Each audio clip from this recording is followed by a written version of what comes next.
I can always edit if I screw up. So this is the famous Steve Porter. For those that don't know who Steve is, he's a ham operator, and he's also the guy that you'd go to if you were like a police department that needed help with your antennas for your vehicles and Commercial towers. two-way radio systems, mountaintop radio towers. Uh, Messing with the CBs from the 6th grade and the Christmas light from the 2nd grade. Been plugging stuff in ever since with mixed results. Now, what would you expect to see on a guy like this as home? How about a giant? Well, there's a 3-element 20-meter beam, and above that are two 9-element 2-meter beams, vertically polarized, horizontally separated, driven by 160-watt amp, so I can give you about 3,600 watts ERP on 146 megahertz. Oh my goodness, this is unbelievable. And the one that's kind of like perpendicular to us, that's a 20-meter dipole. And that's my utility antenna for everything, and I talk around the world every day and every night, easily. Wow.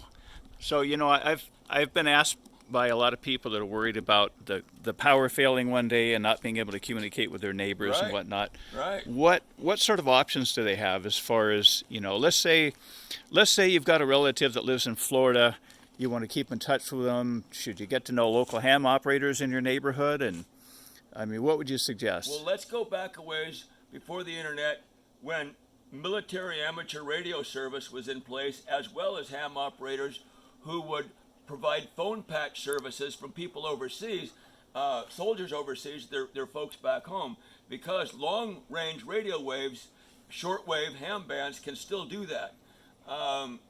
However, it's based on an 11-year sunspot cycle where sometimes it's not so active or possible. Right now, the sun is raging more than it has in probably 40 years, and we could talk easily all around the world.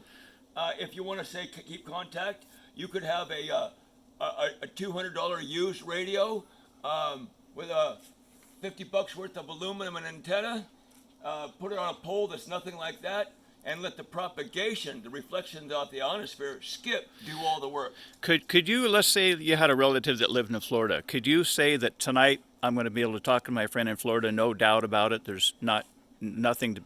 Yeah, conditions are going to... But now when this 11-year sunspot cycle ends, not so much, right? The lower frequency bands, 80 meters, 3.6 megs, will do it in the night, but not in the day, even in poor conditions. Realize... If you have your AM radio, like a car radio, in the nighttime, you hear all across the country, stations everywhere. It's the same principle. It's relatively easy to do. Citizens band radio with 3 watts of output power, even in a vehicle with a little antenna, during the daytime, lately, skips. And the thing is, if you were to talk to, say, some relative or a friend back there, you'd have to know what frequency at what time. And they're not even channels. They're just all these contiguous frequencies, 7.125, for instance. Well, okay. So you set up a schedule, a net. I'll be on that frequency every night at 7:30. I'll be there. Well, you know what I was thinking, Steve? A lot of people that don't have a ham license, that can't see themselves getting into it, at the very least, get to know a ham operator in your neighborhood. Say, hey, look, in an event of emergency, could we connect up and I can check with you and see if my relative is okay? Does that sound realistic to you? Yeah, it is, and it's a common thing anymore. For people who would like to be more prepared, often food, water, electricity, solar panels, etc., and communications. Like locally here, we have several ham radio clubs. Everybody's capable of doing short-range and long-range communications. JCEC, Josephine County Emergency Communications, is a group of ham operators supporting search and rescue in the Sheriff's Department when things get overloaded, whatever that means. Evacuations, fires, floods, long-term outages, and people... if phone lines go down, they can relay to 911 by going out to an area that can't be connected.